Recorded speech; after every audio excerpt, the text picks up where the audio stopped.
How's that? Hey. Oh, that was loud. I'm strong sad. Um, I just smoked a joint and I don't like what's going on with the gaming industry right now. Um, just like to start out, Microsoft has been closing down a lot of studios and that kind of fucking sucks, especially Tango Gameworks with freaking, I haven't played it yet, but my buddy's been telling me about it. Freaking Hi-Fi Rush. That game looked amazing. Apparently, it did amazing. Don't actually know, but that's a shame. Then Arcane, I I've never actually beat any of their games, but I love all of them. If that makes sense. Sony, freaking Helldivers 2. They're still being pieces of shit, not backing down from that. But they're also just not mentioning it, and everybody thinks that we won. We won the operation against Sony, but we fucking didn't. They just gaslit the fuck out of everybody. That's annoying. EA has kind of always been awful. Like I think they won worst company in, I don't know if it was in the world or just in the United States. They won worst company of the year 2 years in a row. Activision just puts out the same repeated garbage over and over and over again. I haven't played one of their games since I think it. Ooh, I didn't play Black Flag. So since before Black Flag, okay, wait. I played a little bit of Rainbow Six Siege. Um, and the point is like Ubisoft just keeps on regurgitating the same format. I'm sick of it. Um, Far Cry games are still popular though. Uh, Microtransactions. Oh, okay, EA. Um, Worst company 2 years in a row, and then Star Wars Battlefront fiasco, microtransactions,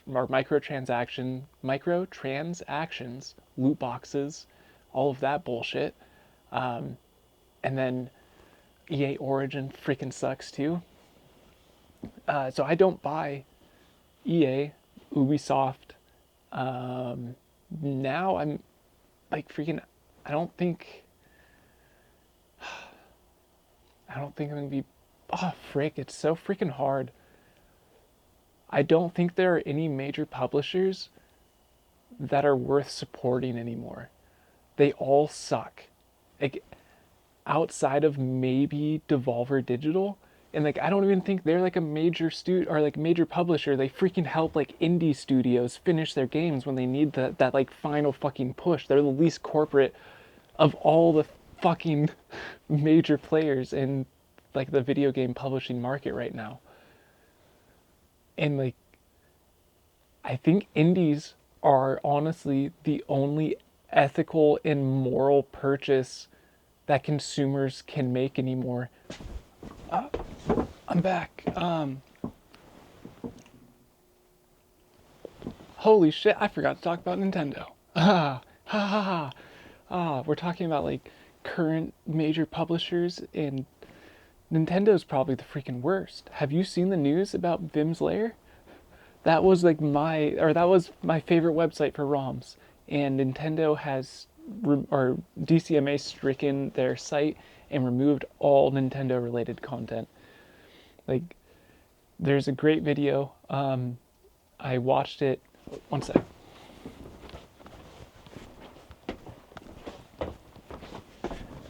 The great video is called Pirate, or it's a piracy rant by Breen. I think it's Breen. Another small channel. Go watch that video. Yeah, he goes way more in depth than I'm gonna go into it, but Vim's Lair no longer has any Nintendo related software, and that freaking sucks. Because I watched his video, and he was talking about the Ruby and Sapphire pinball freaking ROMs that he's been playing on his phone, and it sounded fun. I've never played any of the Pokemon pinball games. He hadn't gotten to or he had mentioned that. So I went to Vim's and I tried to download the games or before he had gotten into detail. And yeah, uh, I needed to find a new ROM site, so that kind of sucks. But Vim's used to be like the best for everything because they had everything, and you knew, or at least I knew, that every ROM I would get from that site worked, had no viruses, and I don't know, it just kind of sucks. But yeah, Nintendo sucks. They have for years. Their games are kind of fun. I haven't enjoyed a lot of their newer ones, but yeah, it just goes into that point further. These companies kind of fucking suck, and the actions they're taking don't make sense in a lot of cases. And the short-sightedness of their decision making is just baffling sometimes. Or like when I was going to school, we were taught about like, so there's like stockholder theory, where the company's main priority is to essentially like gain as much profit for the stockholders as possible at the expense of everything else. And now that's not necessarily how it works. And most companies don't necessarily operate that way, even though it seems like they are continuing to get more and more, or worse and worse. Just they're getting greedier.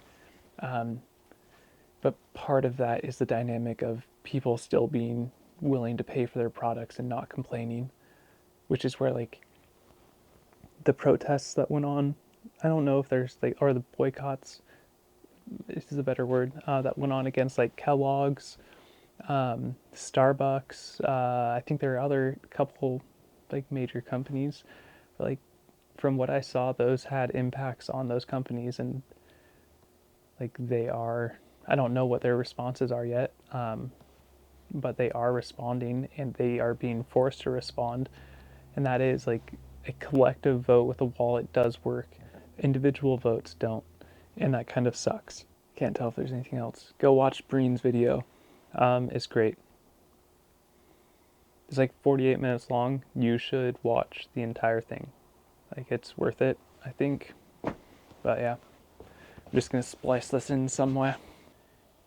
I kind of hate how immoral the world has become, and how that has corrupted video games. Um, that's it. It's just kind of like a rant. Um,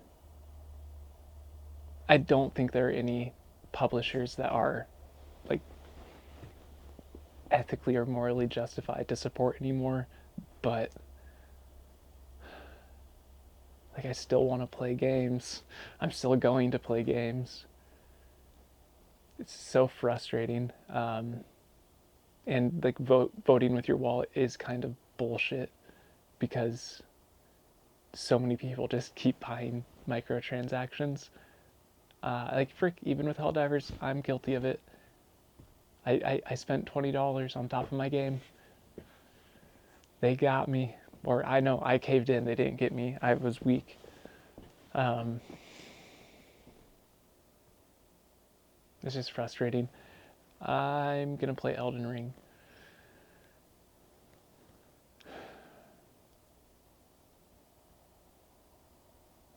I want.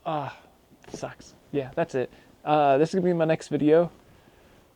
It's One Piece Florian Triangle theories, because like I had an idea, or I came up with a theory, and I wrote a script for that theory, and then right before I was about to film it, I like debunked my own theory, and I was like, fuck. I put all this effort into this, and now we're just going to expand, and I might not even mention it. We'll see. Yeah, if you're interested in One Piece fan theories surrounding the Florian Triangle monsters, like, subscribe, do all that jiznaz, and come back in a few days. And then I'll smoke another joint and talk about those things. So, bye. I forgot to mention, if you have any theories around the Florian Triangle and the monsters at the end of the Thriller Bark arc, please let me know down below. there should be like at least a week. Yeah, it's like a week window where I'll have time to start incorporating those into the next video. So if there are any like compelling theories on this video, I'll make sure to include as many of them as I can. And then that will include eating pepperoni. That will include me like trying to do research and like gaining or like finding evidence to support or like go against it, mainly to support because I think it's more fun. But yeah, so let me know if you have any Florian Triangle monster. So like these guys, the bright shiny eyes. What are your theories? What are they? Do you have any idea? And yeah, I don't know. I just want to know your thoughts because none of my friends are into One Piece. Bye.